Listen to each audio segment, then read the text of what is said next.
There it is. Okay, you guys. Hi, everybody. Just want to say welcome to our summer series of training. And today we're gonna be working on training about what social biography is. But before we do, we want to give like just a brief introduction of who we are as Interfaith. So with Interfaith, we practice collective liberation. We are based in Northern California, Los Angeles, and the San Bernardino County area. And I don't know, Reverend Deb, you want to share just a little bit more about that? Well, I'll just say there's some of the staff from these different regions who are joining us and some of the leaders from the different regions who are joining us. So this is a really special opportunity for us to just be together, and it's so wonderful to see all your faces. Awesome. Yes, so who are we? As Interfaith, we are a multi-faith rooted organization working for the dignity and full inclusion of immigrants and people impacted by incarceration. We believe that every person is sacred across bars and borders. So we don't need any interpretation, correct? I think they're doing it simultaneously. Okay, awesome. This is great. Yes, much thanks to our interpreters. So I wanted to just kind of review, all of you have been involved with us, and for some for many, many years, some more recently, many months. So I just want to go over with you some of like what Interfaith Movement is trying to do. And maybe you've noticed some of these things, but maybe reviewing this will help it make more sense.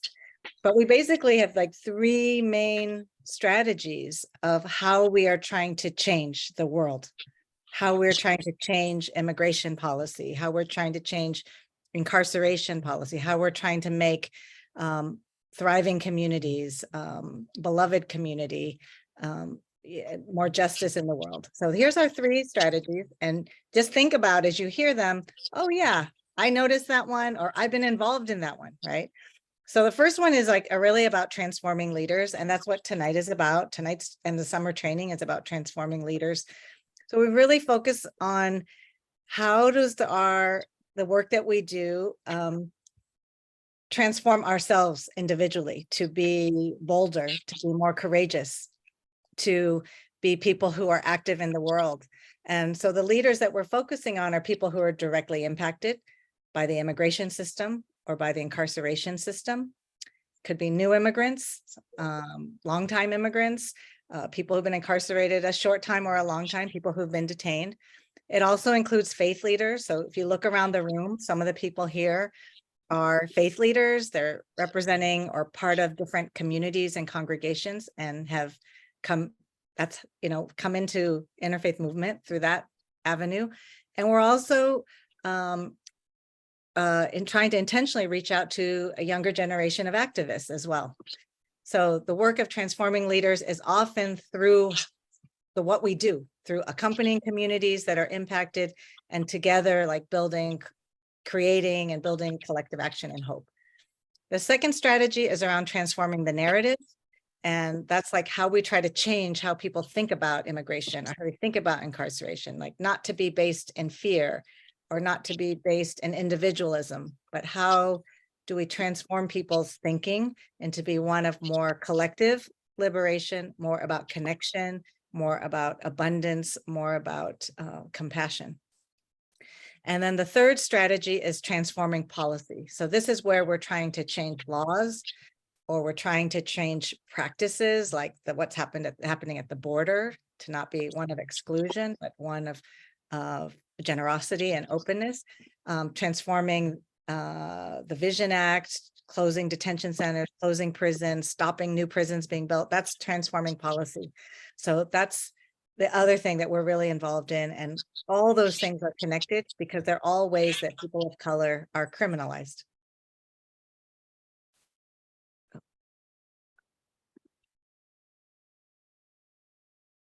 Danny. So like I mentioned that this is a series of mini trainings that's going to be coming, and tonight we're going to be focusing on developing social biography. and what is social biography and how to construct that. And with this training, we wanted to build the leadership of interfaith staff members, faith advocates, faith leaders, immigrants, formerly incarcerated people, and our allies who have been involved in this work of transforming policies and practices which would not exclude us as immigrants and as community that have uh, been impacted by a lot of these harsh policies. And while that, we're serious on, these training and these topic, however, I want you guys to know that we intend to make these training fun and also at an opportunity to connect with each other, to learn and grow with each other. Yeah, so basically, just come as you are and just expect to, just have fun and just be yourself. That's all we're asking. So with that being, we wanted to say thank you so much for, signing up for the training and for being involved in this work. So with the training, we do have some community accords. So with the community accord is basically how we engage with each other, and that does not replicate or dominate norms of oppression in our society. So basically, it's kind of like a community agreement that we come together to make sure that the space itself, is inclusive, and everyone voices would be heard and everyone would be respected. So with that, Add one thing. go Let me ahead. just add one thing, Dan. And I want to say that these are like principles or practices, like these are things we're going to try to practice together, because part of creating beloved community or even a learning community, which we hope to be over the summer, is like, how do we practice different ways of relating than our society teaches us? So these are some thoughts we have about how we can do that, and that we all can make a commitment to practice these in our circles together.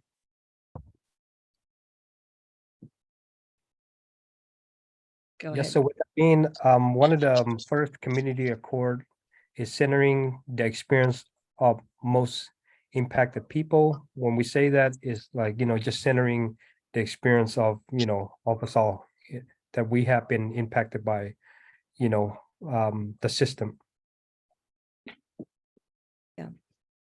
So those who have experienced the things we're trying to change, because we believe like the people closest have the greatest insight of how this can change. Our second accord is about stepping up and stepping back, but it's really about how do we share power, or how do we share space with each other. And in a meeting like this, power is airtime, right? It's like how we share how people communicate. So I want to just raise your hand, like, how do we be conscious of the space we are taking in a group or in a meeting? And sometimes the amount of space we can take is really shaped by our gender or our race or our education level, or maybe we're really new, or maybe we don't speak English. So it may make us feel like we shouldn't take up space. So if those things apply to you, or you're a very shy person, we want to encourage you to step up and take more space, because your voice is needed and important. And if you're someone who's really comfortable talking, or you've been trained or educated to talk a lot, to think about stepping back, or stepping aside is probably the better way to say it, and making room so that we can really hear everyone's voices. So being conscious of that and holding that practice together. Yeah, just like what Reverend Deb mentioned about that. I'm not a person that likes to speak, but here I am. And the next community accord is being conscious of anti-Blackness and racial and intersectional inequity. Because oftentimes, we carry a certain bias within us that we want to be aware of, because that the work that we do, we do within ourselves as well, to get rid of a lot of this, systemic narrative that have been pushed within each and every one of our lives of the way we, perceive the world, and also what we inherited even through like, cultural upbringing. The next one is to practice curiosity. We're here to learn together this summer, and learning is about being curious. So maybe not being so quick to judge, but just being curious about something that may be new, something, or about each other. And the other one is deep listening and with compassion. Yeah, because oftentimes, we listen, but do we really listen? Do we really hear a person? And with that, it comes with compassion, comes with like open heart, open-mindedness. Mhm. I want to point out we're a group that's multilingual today, multiracial, multi-religious, and multi-generational. And so it's very possible that one of us may make a mistake and say something that may be hurtful to someone else. And that's okay. So what we're asking you to do, if that happens to you and something is like, ouch, you can say ouch or I. And just, we can pause and be able to explain and to be able to ask questions. And that is in itself an opportunity for learning. So we want you to know it's a space that we can make mistakes and we can learn from them together. And a final one is about respect. So basically, just like the song say, RESPECT. So that's what it is. It's just respect for one another, because we all are, created in the image and likeness of, the creator. So that's what we ask for, just respect. So can we get a little show of hands, maybe? A commitment to try on these things with each other? Right. Let's see. All right. Excellent. Thank you. Danny, I don't think we completed the intros, right? So do you want to go back to that or do that in the chat? Or how do you want to do that? Let me see here. I think that let me see here. Just from what I'm looking at, we might have gone through the intro already, correct? If you think there's something that is missing, feel free to Oh, I I also think let it me know. was just people's intros, right? Yeah, I meant the personal intros. Oh, the personal intro, yes. I'm just going to stop the share. We can just see each other. There we go. For a sec. Yeah, so with a quick intro, we can probably just go around real quick and just introduce ourselves, your name, your pronoun, and yeah, where you joining us from. I can start us off. Danny, pronoun he, him. Joining us from Ohlone territory, which is here in Oakland, California. And check, I'll go with Jose Ruben. Thank you. My name is Jose, Jose Ruben Hernandez. My pronouns he, him, and I'm out here in Lodi, California. My name is Philip. My pronoun is he, him. I'm here in Oakland, California.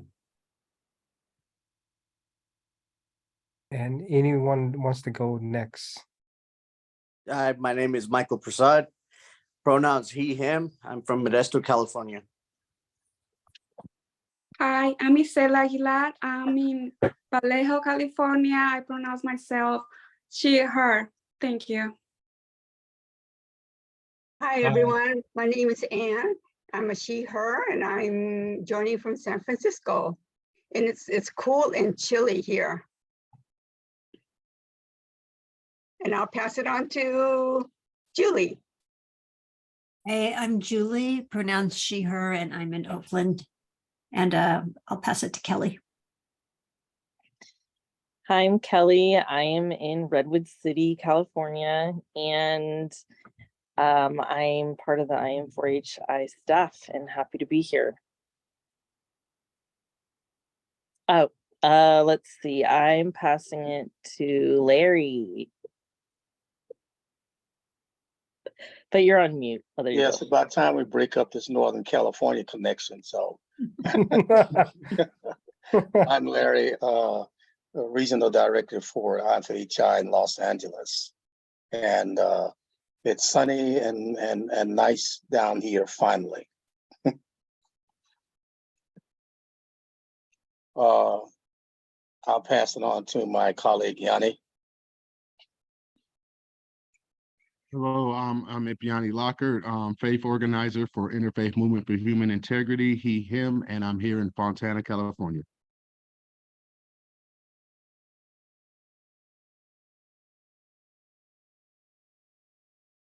Mina?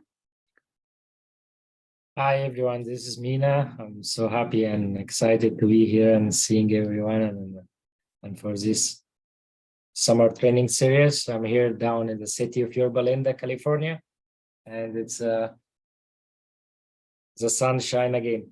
Yeah, it's nice and sunny. Sergio? Should I choose some? Let's see. Sergio, did you go? Hi, hello. My name is Sergio, and I'm in Oakland.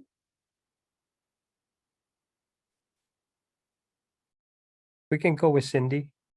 Sure. Hi, I'm Cindy. I'm in El Cerrito, just a little bit north of Rev Deb, and I've just been a participant and a donor. Awesome. Great to see you. Susanna, you went? Have you gone?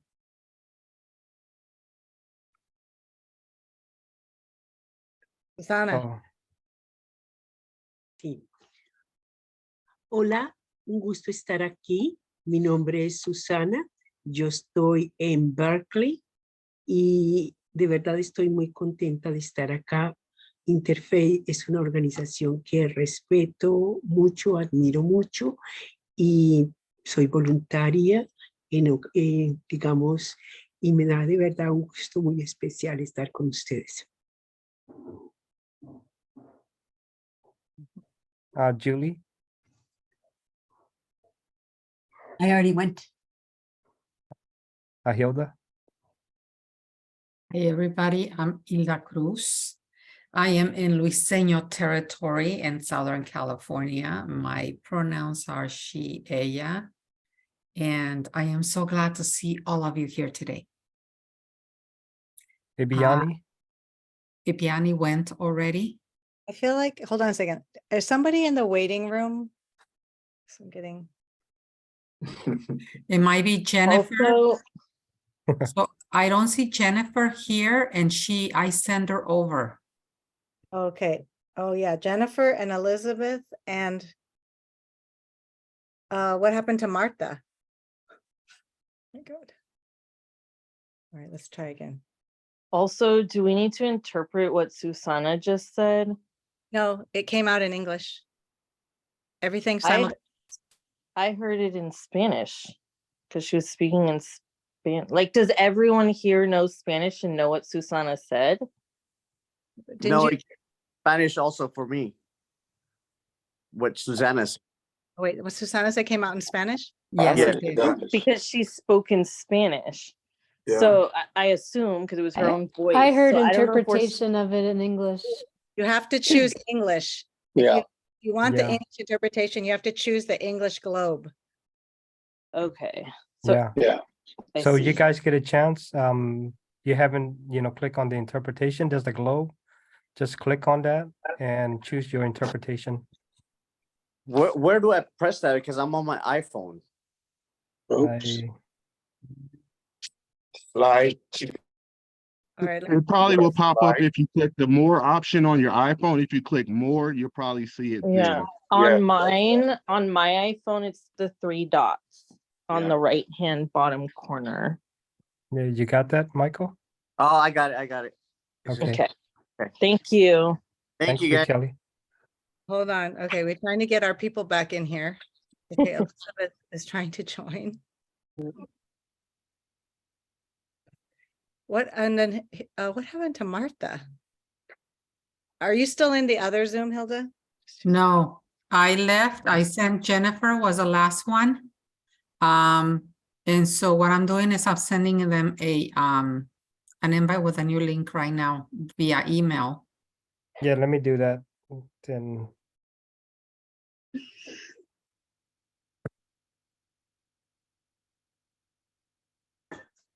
Yeah, Rev, can you send the new link to everyone from that email thread?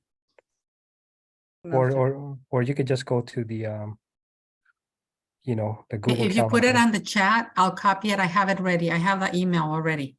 Okay. And I'm just sending it to them, to Marta, Jennifer, and Elizabeth.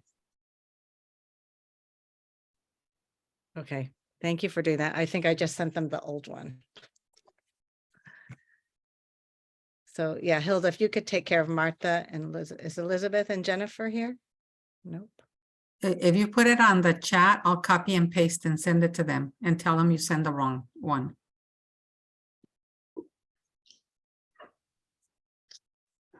Okay, I think this is the right one now. Yeah, that's the right one.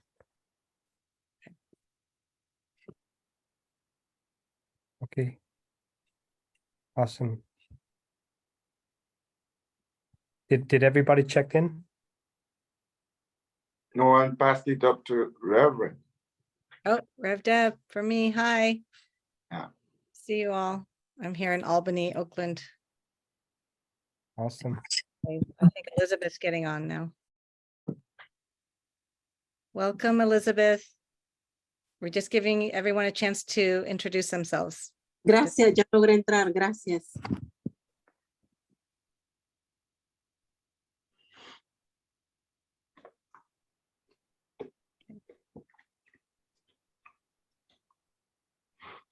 All right, Danny, should we go back now?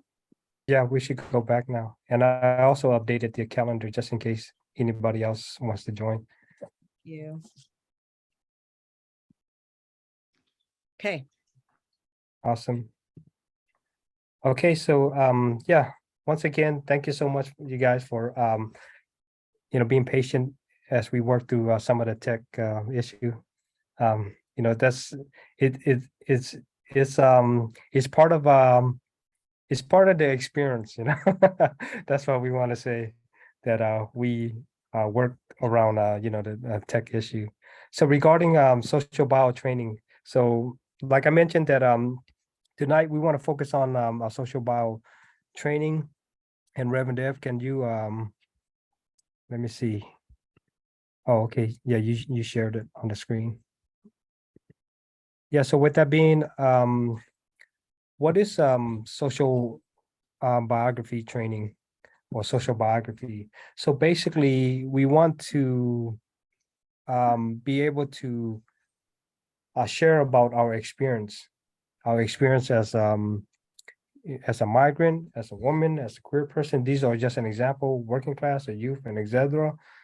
Or someone kind of like myself, who is formerly incarcerated, a refugee, and somebody that have faced deportation. And the reason why we want to share is because it contains many important lessons, of our lives, and also like pertaining to society. So with that, how do we describe our experience in a powerful way? And that is through social biography. So why is our experience so powerful? That's the question that we have to ask ourselves. Why is that? And how do we tell our experience in a powerful way? And by doing so, it's important to us to reflect on it and to be able to write it down.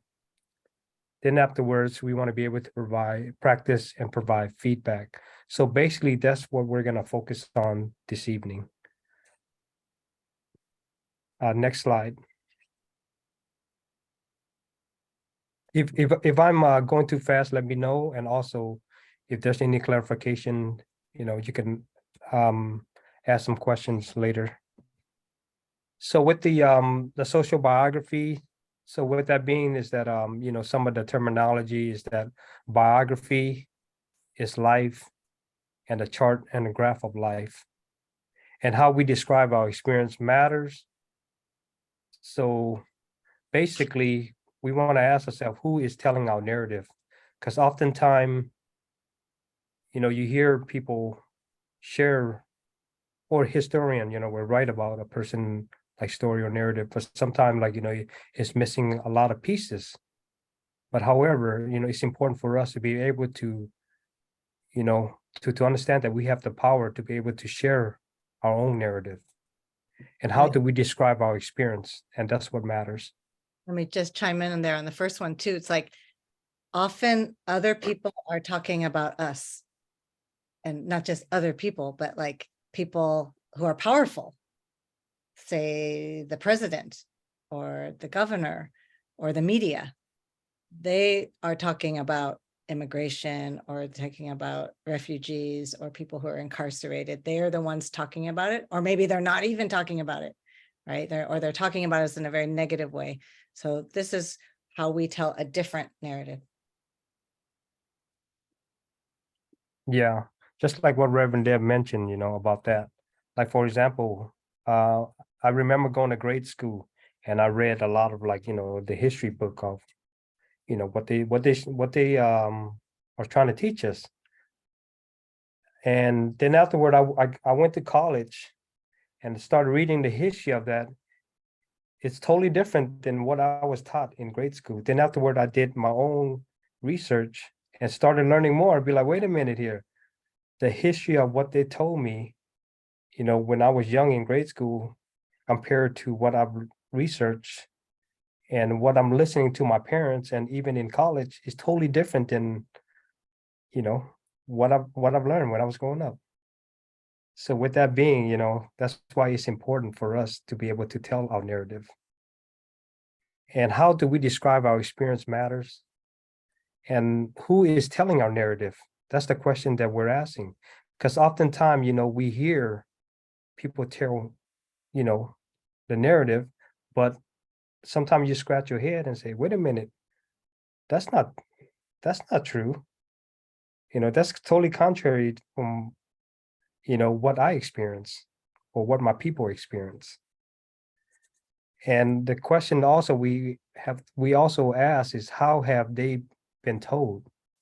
And let us take control of our narrative. So basically, that's what we want to be able to do, to be able to take control of our narrative, because by doing so, we're able to, redirect on how people, understand who we are, our community, our people, and our experience. So when we describe our experiences, we are educator. And another is that we are expert itself. I mean, just because we do not have a PhD or something like that as a piece of paper, it doesn't mean that we're not an expert. We are expert, we are educator. And to really think about it, our ancestors, our grandparents, our people, we are expert of our own experience. And the way we shared or passed down history is through us sharing our experience, through us retelling, our narrative. And that's how we recorded back then. And who were the best expert than than who we are of our own personal experience. And that's what I wanted to emphasize, that we don't need a piece of paper to to say that we're not expert. We are expert of our own experience. And by doing so, we help people to gain a deeper understanding of, our experience, our narrative, and our people and our history. Mhm. Yeah. So a social biography is one of the things that we like to use in interfaith movement as a way to, we're all, like Danny said, we're all experts of our own experience, our experiences, and how do we teach from our experience to help people have a deeper understanding? So everybody here is qualified to do that.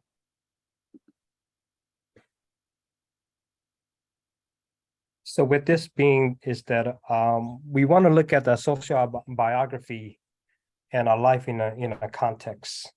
For example, let's say that my life, it is impacted by the world around me. And how am I impacted by the world around me? So basically, as you can see through this chart right here, to this graph, you can see that this is my experience, or this is our experience, and is impacted or is influenced by, the political, our political surrounding, our economic experiences, our historical makeup, and even our social. So with that being, I mean, we want us to like reflect on what are some of these key issue or this key topic. Let me just add too, it's like we don't live in a vacuum, but these forces, political, social, economic, historical, these forces impact and shape your lives.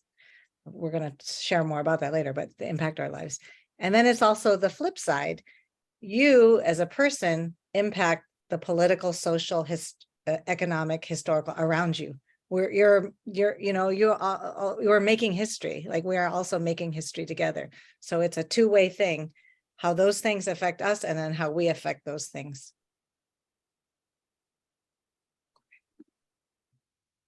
So this is the key takeaway that I want us to see if everything that I share, that if it just go like one ear out the other, just like sometime I always do myself. It's like, wow, what did that Danny just said?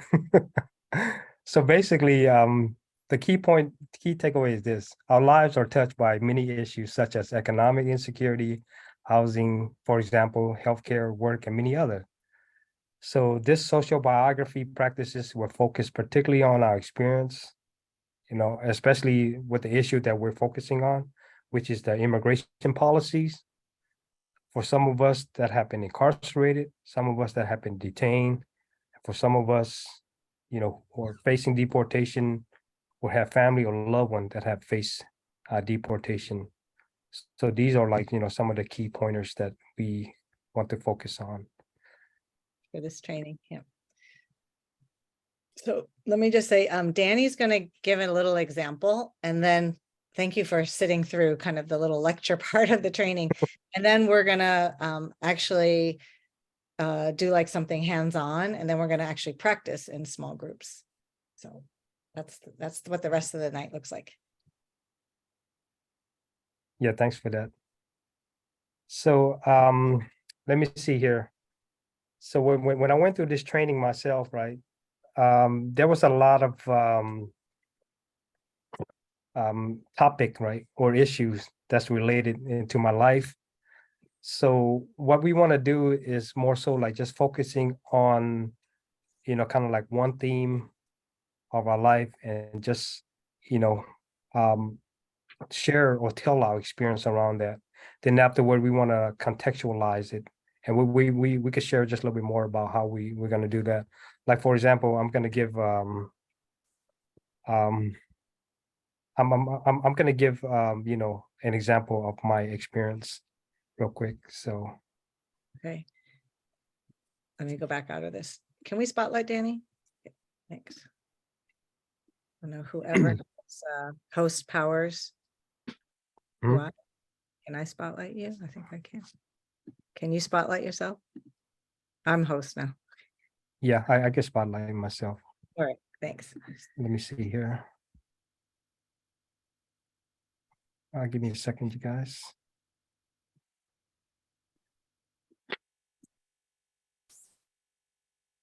Can you guys see me?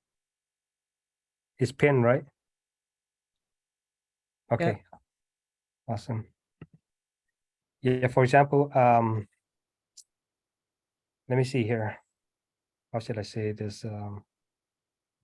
So I was born in a refugee camp in Thailand in 1979. Originally from Laos, my family fled in the late 70s. Because of the secret war between the United States and Laos, basically it was a conflict that spilled over from the Vietnam War, and was backed by the US government as a way to fight against communists and other part of Southeast Asia. So, but when the war was lost to the communists, many Laotian family were killed by the new regime, and others, like my family, fled to nearby camps, refugee camps. So basically, the refugee camp itself was very difficult to live in, and soldiers were always running around with weapons. It was crowded, and people were sick and dying, and there was lack of food and medical resources. So just imagine all of this. Just imagine kind of like, you know, people in Katrina, when the Katrina happened in Louisiana, what people had to go through, just kind of like an image of that. And even like asylum seeker, coming, um, to the US to seek a better life, to escape, the terrorists, to find safe haven. So due to the death of my older sister and the trauma of war, my father became mentally unstable and suffered from schizophrenia. So my mother, told me he would run into the forest at night and roam around the field alone, just talking to himself. So that's the narrative right there. As you can see, there's a lot of the political, the social influence around that. And so this is me contextualizing it. So I doubt that many people can understand or empathize that, these Laotian family or refugee family, what they have went through. But it is necessary to accept that me being here is a continuation of a problematic relationship between the US and Laos. Me being here represent the unfinished business of the Vietnam War and the US policy. So this is me, contextualizing it, kind of like reflecting on what my experience is. So just me being here, as you can see that it shows, the reality of what happened, in the country of Laos.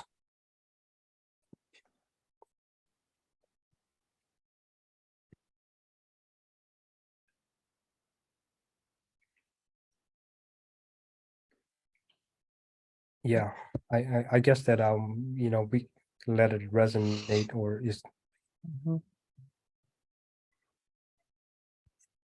That's like a 3-minute social biography.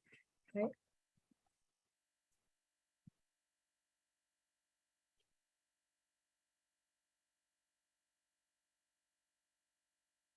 So Yeah, so Can with that, can I just say thank you for sharing that? That was like really incredible to hear, and I learned a lot just in those 50 minutes.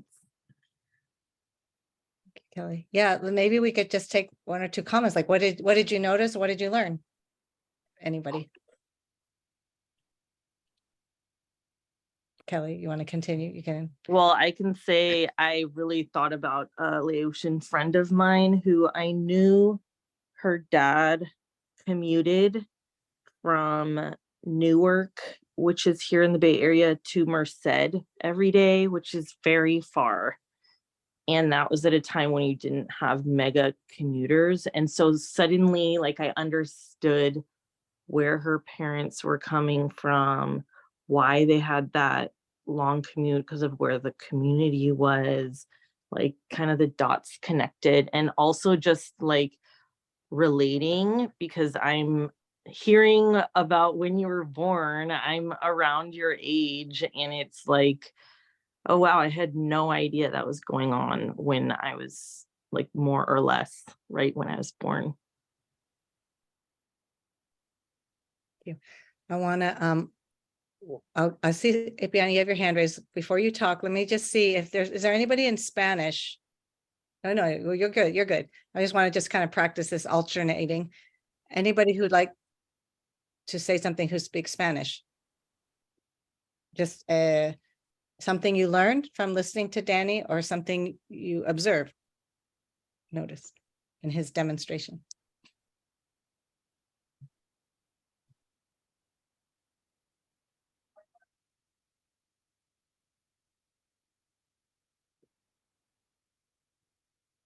Okay, we'll come back and then give that space again. Go ahead, Ipiani. Definitely. As Kelly said, definitely thank you, Danny, for sharing more of your history. I appreciate this training because what I'm taking from it is going to allow us to be more transparent and as well as discover our courageousness within ourselves, to find that strength to share and tell our story, because our voices and our stories need to be heard. So thank you for that, Danny.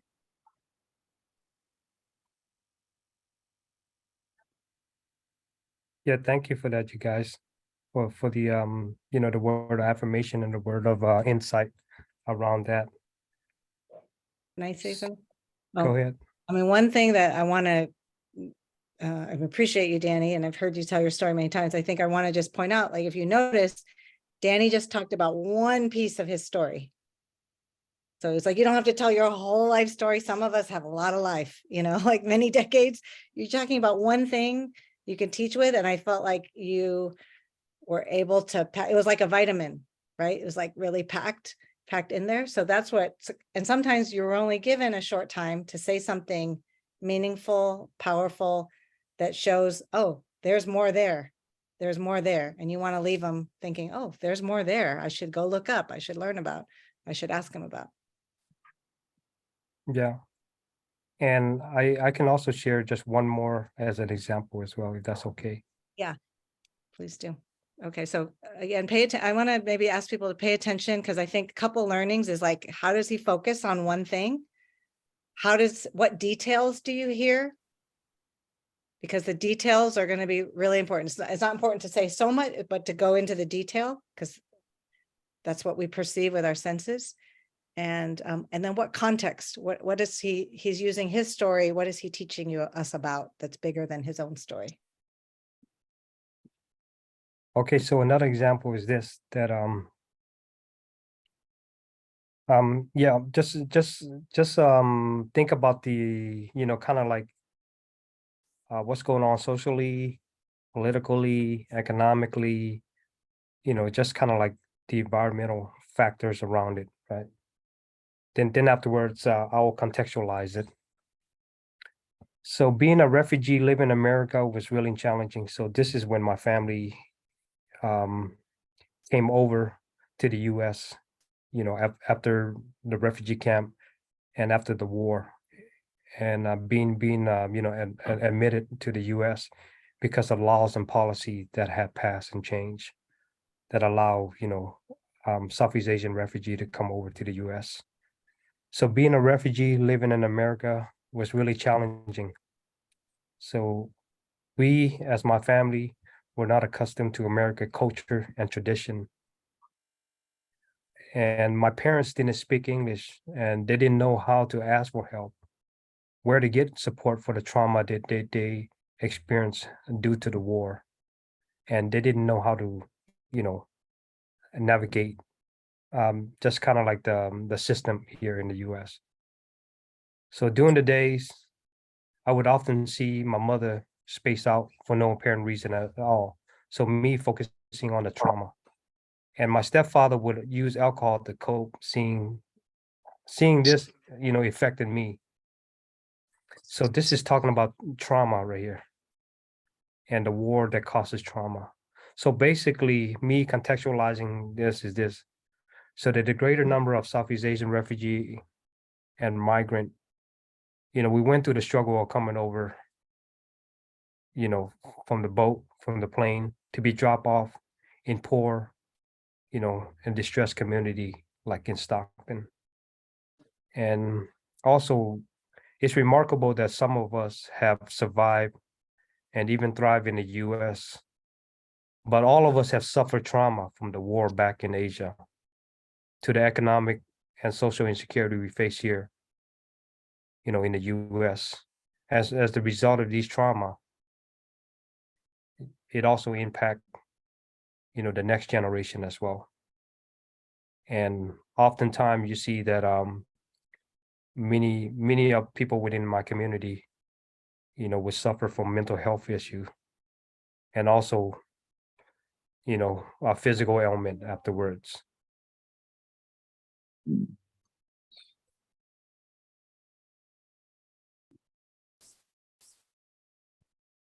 Yo quiero decir algo. Sigue. Creo que habías pedido que alguien que hablara español expresara lo que había sentido frente a tu historia. Me parece una We're historia hearing muy... double. I Ah, think we're hearing double. We're What? hearing both you, Danny, and Ale. Yeah. Just if you could start over, that would be great. Debo callarme, ¿verdad? Ah, Go ahead, go ahead. No, Ok. Susana, ahora sí, puedes empezar. ok. Lo que decía era que habías pedido que alguien que hablara español dijera algo de la forma como le había impresionado tu historia. Y pienso que es una historia muy fuerte que le toca a uno mucho. Es una historia donde aparece la guerra, y la guerra nos la venden como de los buenos contra los malos, ¿no? ¿Sí? Y tú no las estás dando desde un punto de vista humano. Las personas que son impactadas por eso y los efectos que tiene esa acción individualmente. ¿Qué pasa con esas personas afectadas por las guerras, no? ¿Qué cosas se dan a nivel emocional, a nivel psicológico, a nivel familiar? ¿Cómo se destruye toda una estructura y un tejido social por un conflicto en la que muchas veces esos individuos no tienen nada que ver? Otro aspecto de eso que me pareció muy impresionante, digamos, el país salvador, Estados Unidos, que se trae la gente aquí. Pero, ¿cómo se la trae? ¿Qué significa traérsela, no? ¿Qué es eso de traérsela y ponerla en un país donde no tienen idioma, donde no tienen recursos, donde no lo saben manejar? Y cuando alguien cuenta esa experiencia, nos traduce de una manera muy diferente la idea que se vende de buenos y malos, de acoger realmente o simplemente dar una supuesta acogida, pero que realmente no se traduce en eso. Entonces es muy importante esa experiencia individual porque nos devela la experiencia y las implicaciones de una serie de políticas sobre el individuo. ¿Cómo se teje eso realmente? ¿Qué hay detrás de unas supuestas verdades, de unas supuestas formas de beneficiar, pero que no se traducen realmente en cosas que realmente sean significativas para ciertos grupos de la población? Entonces, que cuentes una historia como esa, pienso que es muy importante y se necesitan oír muchas historias como esas para cambiar las narrativas. Es todo.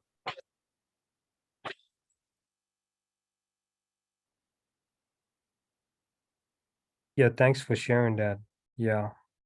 As I'm listening, I just want to say I appreciate the positive feedback. And I also want to say that you all have that story within you. You all, are able to share this truth. You all are expert in this. And that's why we have this training, to be able to help us learn how to construct this. Reverend Deb, Yeah. do you want to talk about the social bio formula? Then Yes, afterwards, yes, we can we're go into gonna, a small breakout group. okay, now it's all your turn. I want to thank you, Danny. Thank you, Danny, for modeling. Now it's everyone else's turn. And if you notice, we're using the word experience instead of story. It's a small thing, but maybe a big thing because what we were talking about, Danny has had, you all have a lived experience and he can share his experience as a refugee, which can connect to the experience of a refugee from El Salvador or from another place. So we're talking about it as experiences. So we're describing and we're educating about different experiences in life. So now it's going to be your turn to practice. This is a practice. And so if you have a little piece of paper or a place you could just take some notes, we have this recipe. It has 4 parts. An introduction, thinking about a moment or an issue that you're teaching about. So like Danny had, being a refugee family in America. Okay, you had that. Or a family experiencing war in Laos. You had that. Or it could be experiencing immigration detention, having a loved one who's incarcerated, or being a descendant of immigrants and now working as an ally in the immigrant rights movement. Okay, so there's the moment. So the biggest thing is to like narrow it down. That's the most challenging. I have such a big life. I have so many things I could teach about, but for this audience or this moment or this night, we're just going to pick one. And then it's to provide some context. So context was those 4 boxes: social, political, historical. How did those affect my experience? And then to talk about the impact. Okay, so if everyone has a piece of paper, we're going to walk through this and jot down little notes together. And then we're going to break into small groups to practice. So first of all is the introduction. Sometimes, we get up and you just start, you just start talking and you didn't even tell people your name. You didn't even tell people something interesting about you. You're just talking about refugees, or I'm just talking about, immigration detention, no, the introduction is really important. And the introduction is your opportunity to connect to your audience, because they might say, oh yeah, Danny, I know he's going to talk about Asian refugees. They don't know something else, that he don't know that he likes to fish. Oh, he likes to fish. He can find his own food.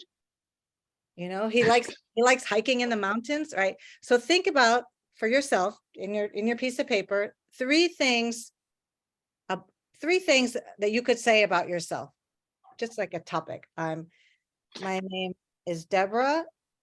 I'm a mother of 3 kids. I like to play soccer. I'm a soccer fan. And I like dancing. So 3 things. It doesn't have to be about your topic because you're going to get to that, but just 3 things that will maybe help you to connect to other people in your audience who maybe think they think their life is so different from you, but maybe they hear something and they're like, oh, I like dancing too. So, okay. So just take a minute or 2, just practicing here. 3 things that you can say in your introduction. And just write it down, because when we practice later, what we're going to use it.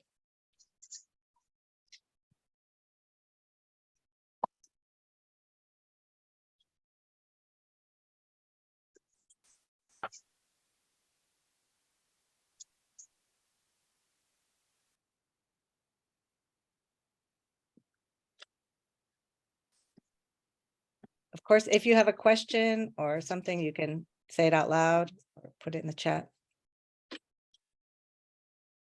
O vas a entrar o vas a salir. Pero si entras, ahí te quedas. La pregunta se pone en el chat o la puedo hacer directamente. You can do it out loud. I want to ask, you are expecting that we tell a story about ourselves or about somebody else? First of all, this 3 things is an introduction about yourself.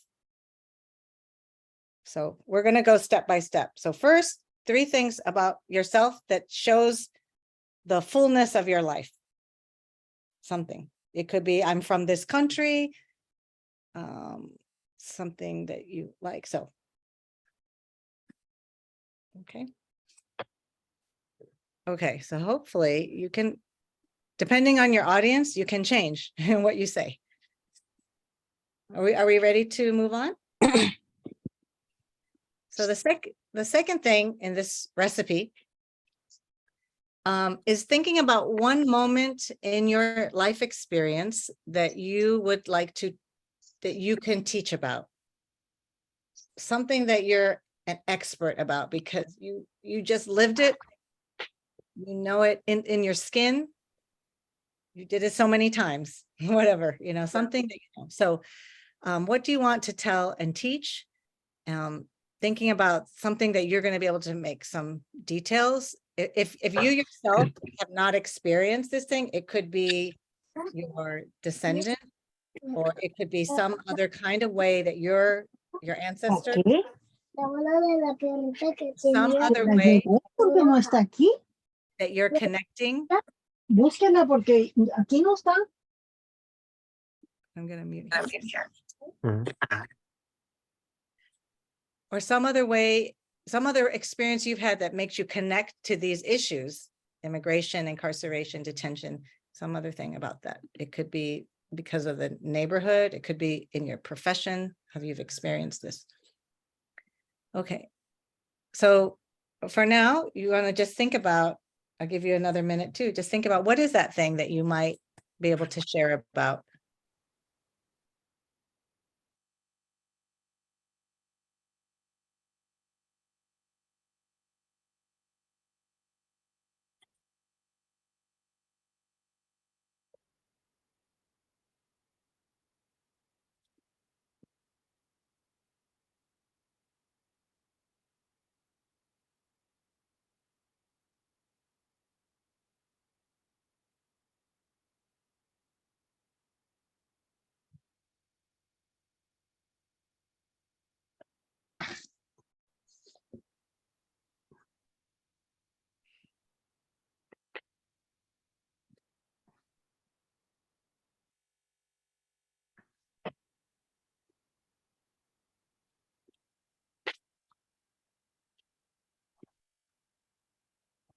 And it should be that this experience you choose is something that maybe other people have also experienced, maybe in other country have also experienced. It's like if there's some human experience, your experience is part of a larger human experience that you're sharing about.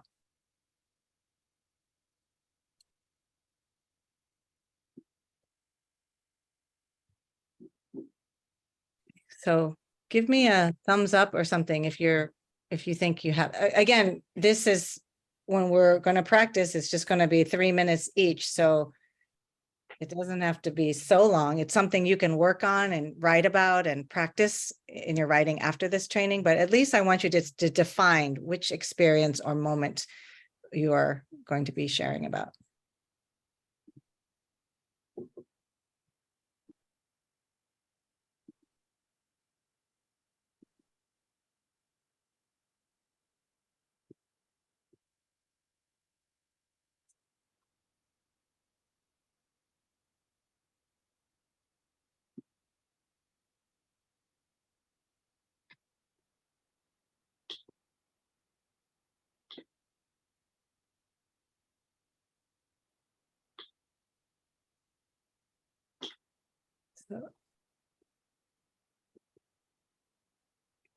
Okay. I'm gonna articulate the next one because it might connect to part 3, might connect to part 2. So this is where you're going to add a little bit about context. So I have this personal experience, but wow, there's something political going on or something social between social groups, like between this group and that group, or the rich people and the poor people, or the people, this race and that race. Or there's something economic going on, the wealthy, about wealth, about not having wealth, that impacted my experience. Or this event or law that happened in history, and wow, that changed everything. That made a huge impact on what I experienced, and I didn't even know it, right? So the context, of course, history, you could read a whole book. All you have to do in the social biography is just reference it, mention it. It just shows that I know that something else was going on. I know that what happened there's larger forces. I didn't just choose to migrate, but there were things going on that forced me to migrate. So you're just going to have time really to say 1 or 2 sentences that give the audience like, oh, wow, something else was bigger. So if you're interested, you can see on the screen, there are 2 examples of like how someone tried to create context in like 3 short sentences. Like,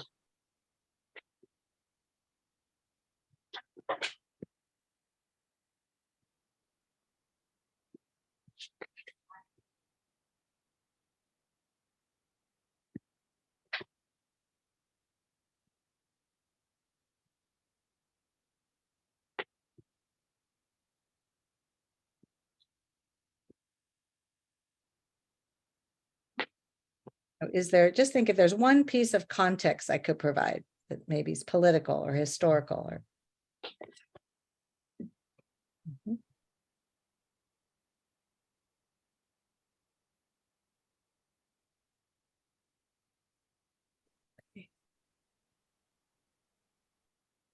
How are we doing, Danny? Should I go to the next one? I better go, huh? We're running out of time. Okay, and then the number 4 thing in the recipe is the impact. So that thing that I experienced, maybe like 1 or 2 sentences, like what was the impact on me, on my family, or my community?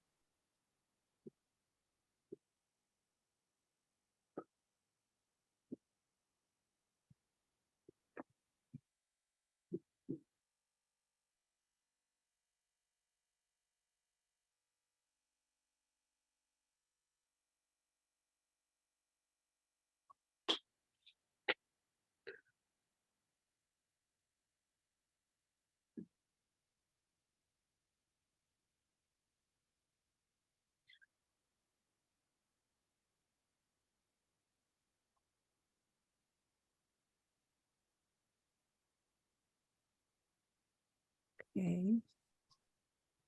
All right.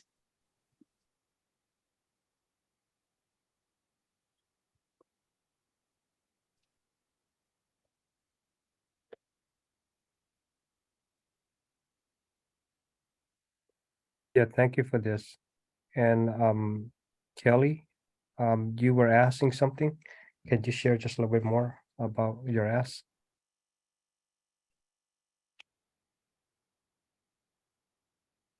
Sure. I was just saying, if we're having a time to share out, can there be the option to skip if we don't feel comfortable sharing? Yes. Yes, of course. Okay, just Thank- checking. Thank you. On behalf of everyone.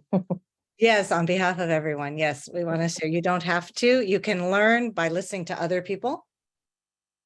So that's another way you can be learned, by watching and listening to others. Along those lines also, shall we keep the agreement to center those with direct impact? So if I'm not directly impacted, make space. Mhm.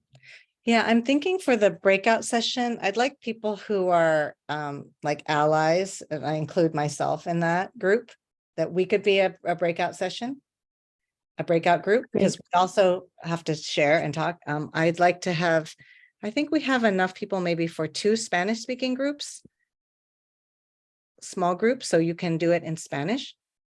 And then a couple of English who can do it in English.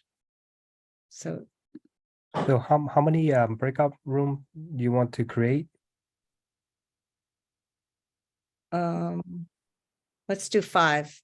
Do 5, and how many Spanish? Let's see. I'm trying to look on this thing. Hilda, can you help me look at this and see? Well, how about the Spanish speaking group stay in the main room? Okay. So they can just stay, and then if you can create So that's one group. And then create 4 other groups. Okay.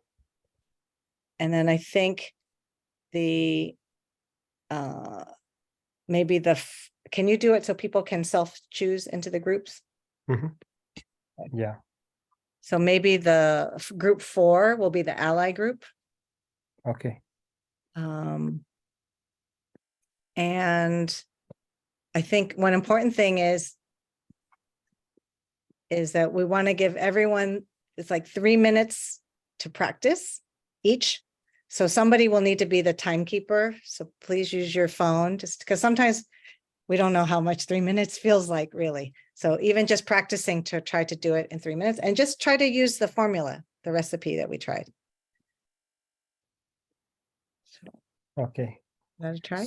So I'm creating four groups, and for the Spanish speaking, you don't have to choose the group.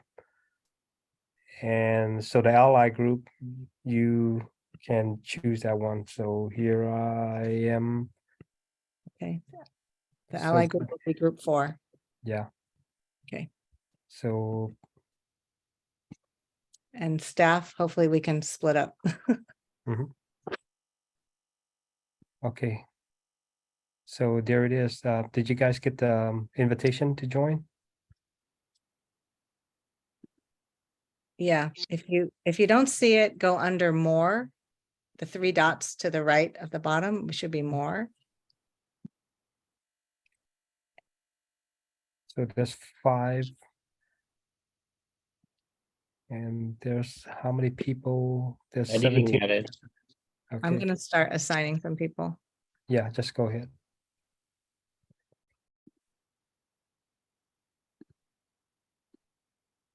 Just make sure the numbers are, kind of like balanced. Yeah. Let me stop the share for a second.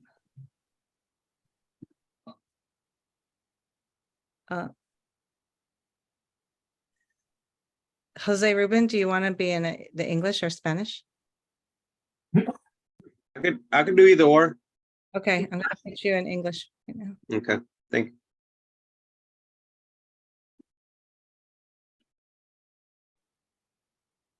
Isela, do you want to be in Spanish? Spanish, please. Sergio, what about you?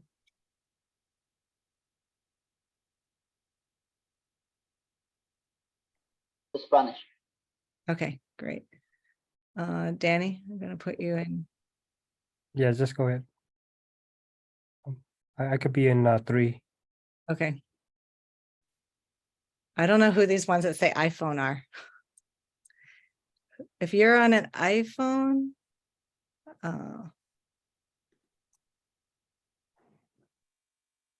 El mío es iPhone. Soy Elizabeth Medina. okay. Yeah. Thank you. All right. So, todos aquí en este grupo hablan español? Sí. Oh, I see. I'm putting Larry, I'm putting you in group 2. Okay. Okay. Ciao. Nos vemos. I'm gonna go too. Do I assign myself?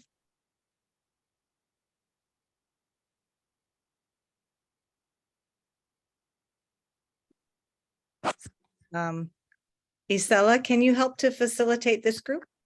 Okay, I'll try. I'm gonna try to move myself. I don't know how. Okay, I'm gonna try to move myself. Ignore me. Ignore me. Okay.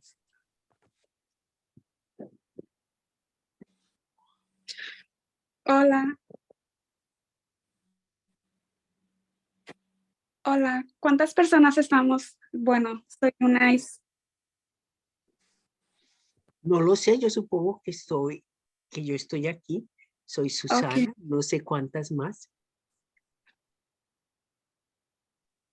Creo que Okay, somos Susana, 8 en you want to total, ¿no? start? Elizabeth Medina.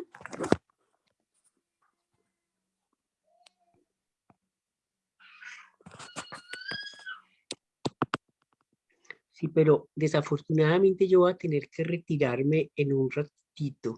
Voy a tratar de prolongarlo al menos un poquito, pero tenía una tengo una cita urgente a las 8, entonces faltan 3 minutos.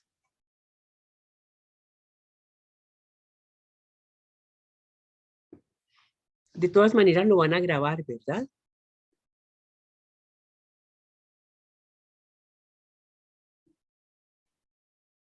Isela. Ah, perfecto. Entonces yo puedo, si me tengo que retirar, puedo entrar y mirar lo que se hizo en los grupos, ¿verdad?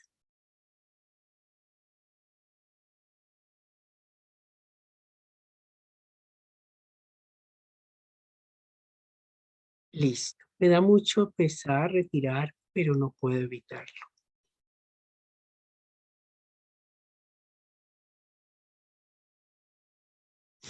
Gracias. Así es, ha sido un gusto. Me saluda a todos y de verdad, pues creo que me retiro de una vez porque ya faltan 2 minutos para las 8, entonces pues no tiene ningún sentido esperar 2 minutos más, ¿vale?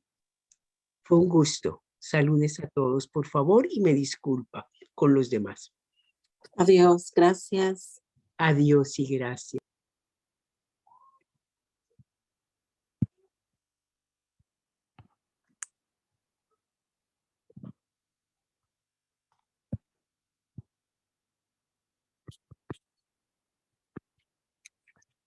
Ay, no. Si ya lo había agarrado, ¿qué pasó?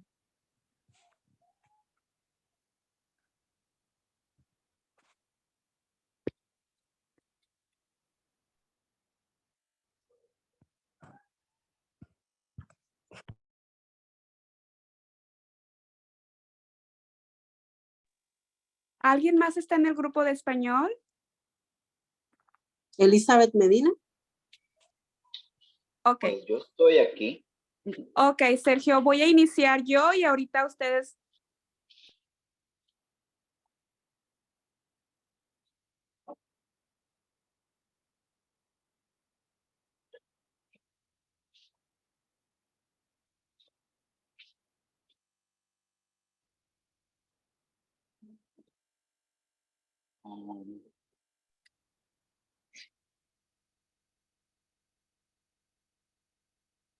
Es que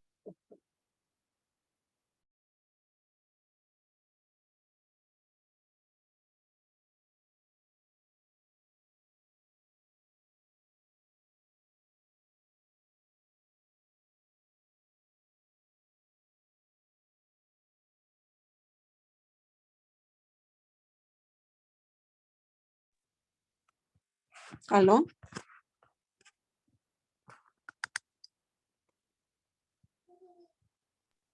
Diga.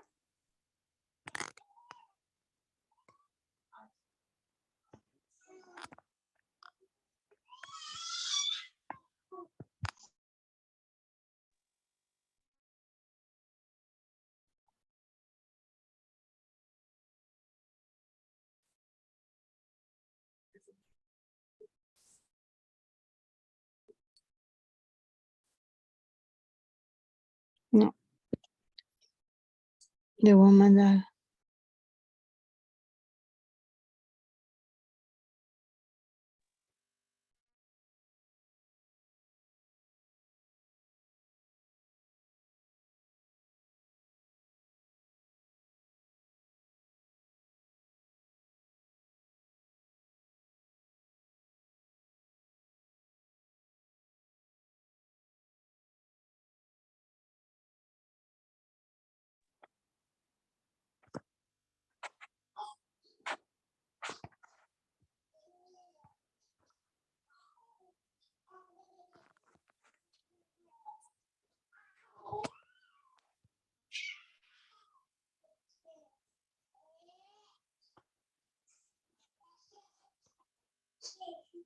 ¿Este es el grupo español?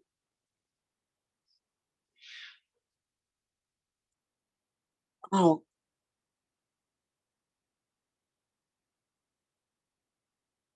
oh, ok, perfecto.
¿Me escucharon?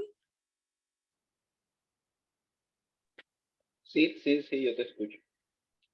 Ok, creo que ya terminé según yo, pero no lo hice bien. ¿Escucharon lo que dije? No, eso sí no. Ay, disculpe.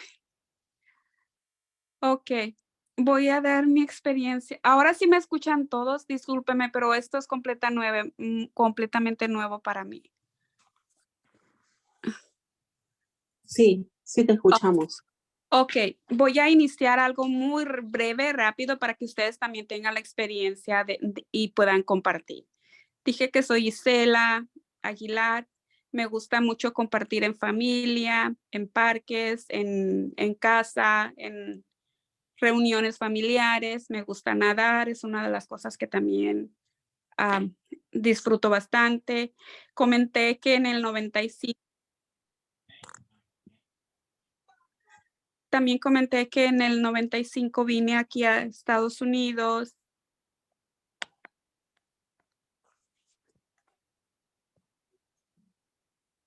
Y estaba, después en el 96 tuve un accidente, un carro me atropelló y estando en el hospital, escuchaba que había surgido una nueva ley que ayudaba a las personas que eran víctimas de violencia doméstica. Y yo decía, pero bueno, no hay nada que eso me cubra a mí porque no estoy dentro de una violencia doméstica. Fue hasta el 2010, bueno, cuando fui a un evento y estaba esta persona abogada y ella dio información acerca de la visa U,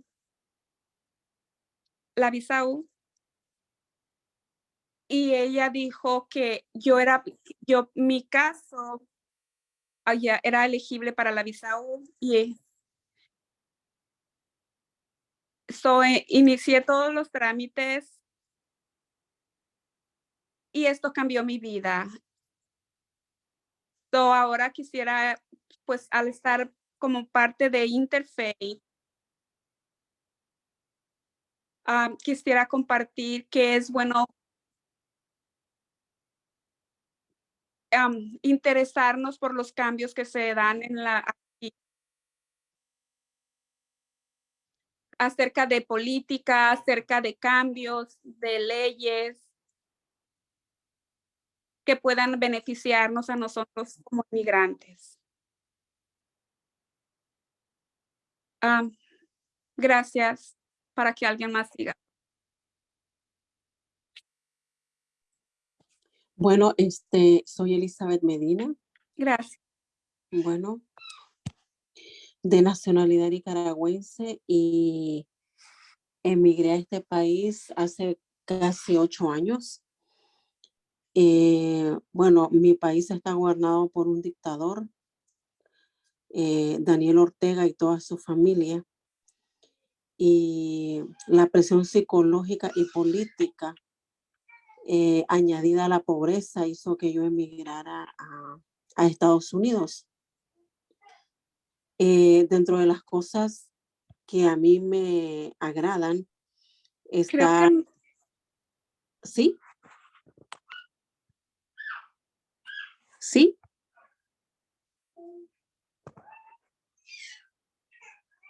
¿Me escuchan? Ok, bueno. Dentro de las cosas que a mí me agradan está leer, servir a la comunidad de una manera incondicional, también celebrar la vida de una manera fraternal. Muchas veces en un país como este. Sergio. Sí. Isela, ¿estás escuchando, Elizabeth? Yo estoy escuchándola. Okay. Sigue, Elizabeth. Oh. Ok, dentro de las cosas que me agradan es celebrar,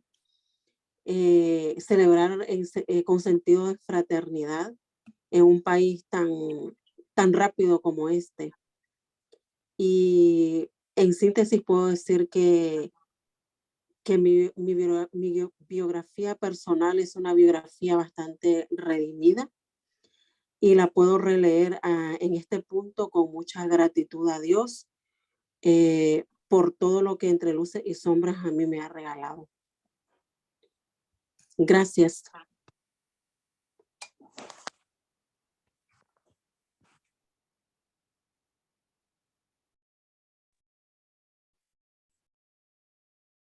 Danny, I think we still have one more in this group, right?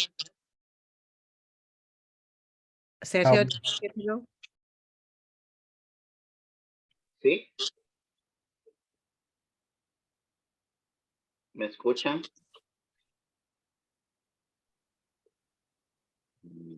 ¿No me escuchan? Sí. Ah, ok.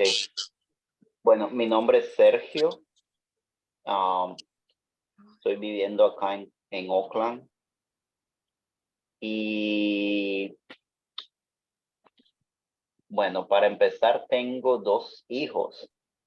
Uno de 5 y otro de 4 años. Que, bueno, prácticamente no veo hace 5 años.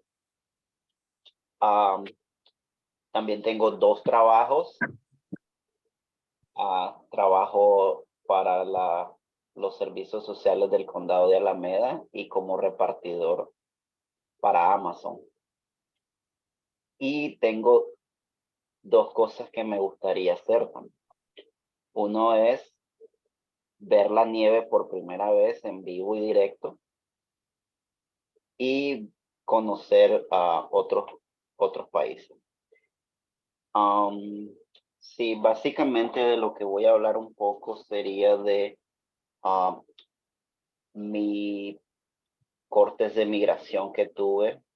Yo estuve en un proceso de deportación en base de un asilo político y aprendí mucho de todas las diferentes audiencias que tuve. Casi puedo decir que soy un experto en las audiencias porque tuve prácticamente 3 audiencias en San Diego, 2 audiencias en centro de detención en San Diego también. Y tuve 2 audiencias virtuales acá en San Francisco, que fueron casi prácticamente 2 días,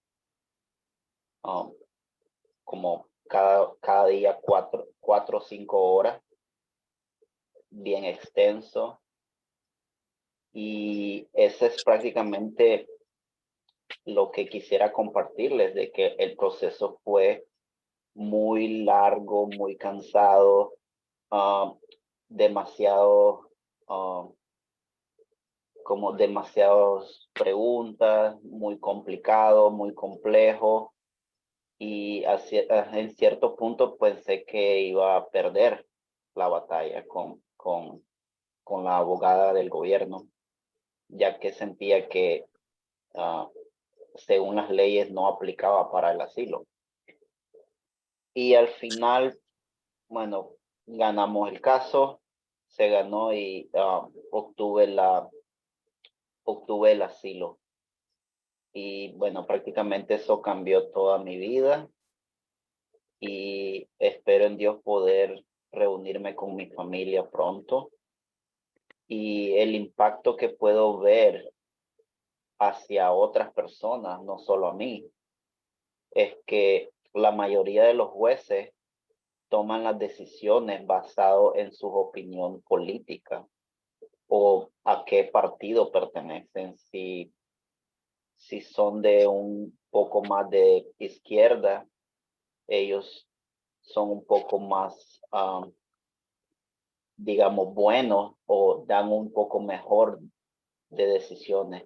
Pero si son como de derecha, entonces son muy duros y tienen muy poco margen de aprobación. Entonces es algo muy complejo de que se haga de esa manera.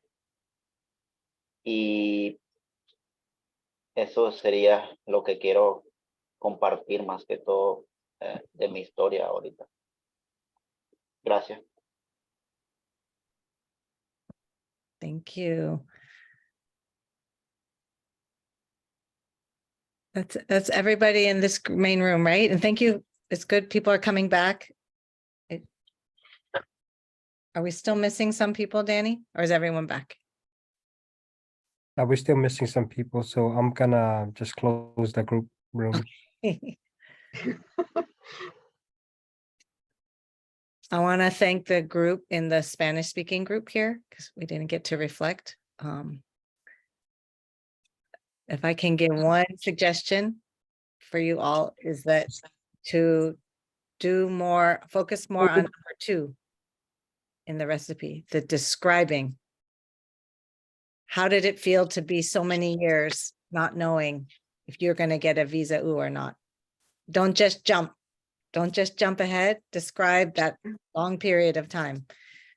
Or describing, Elizabeth, more about what was it like to live in Nicaragua that you had to leave? Describing more about that so that paint a picture for the audience. So that would be my commentary. All right, is everyone back, Danny? Okay, I know we're at time. But, Okay.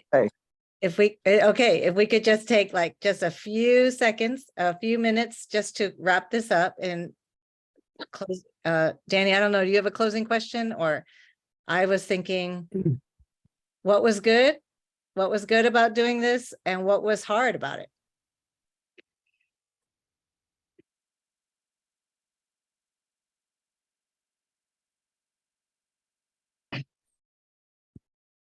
I can jump. Say, hi, everyone. Hi, Mina. Hi. So my experience today, like I learned new words. I like the word experience. So from the intro from Danny, I knew.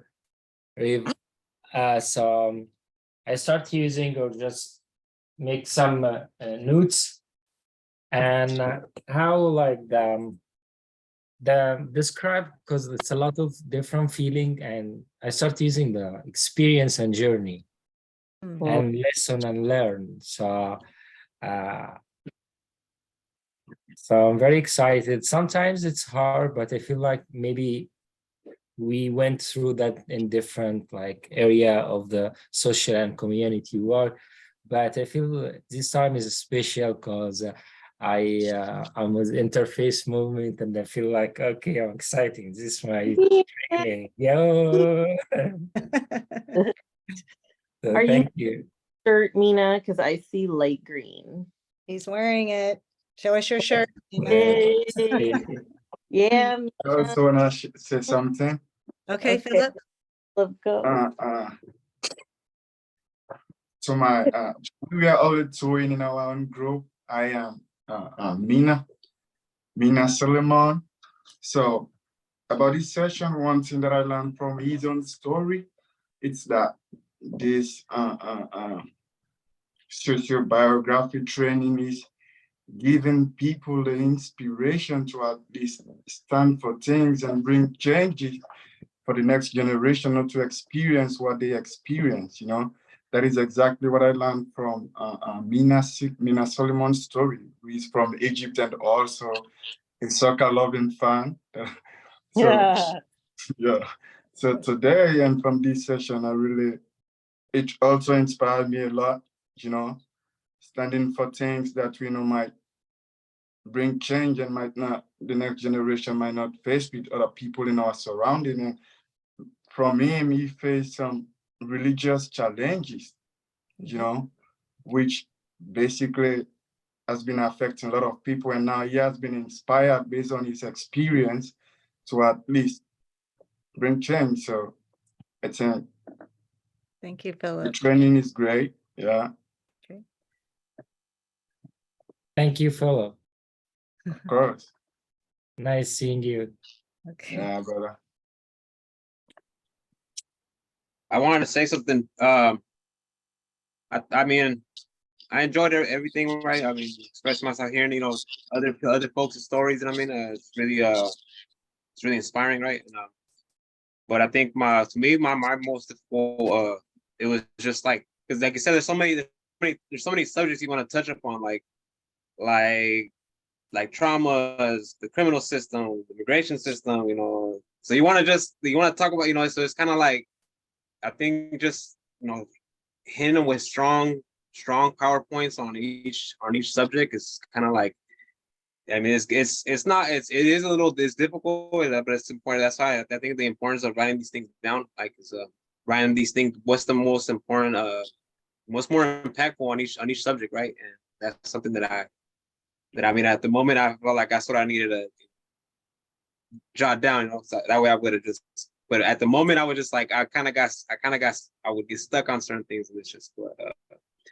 Other than that, I think it was a great experience, and so far everything that you guys, you know, brought up, you know, displayed on or you guys put on the screens, I was able to take pictures of it, so I'm gonna study those more, and that way I could, you know, put everything together whenever I get to share more my experiences, my stories. It'd be better. Danny T, do you want to give us a closing? Yeah.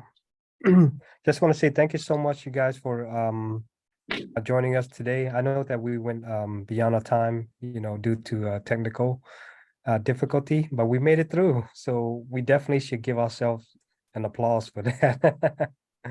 Yeah. Oh, wait, Yes. I forgot. Can I say something before you actually close? Mhm. Hope this is a practice. Thank you, Piani, for saying that. You can definitely have more than one story. Danny has 10 stories. That story about this part of life, but they're all short, right?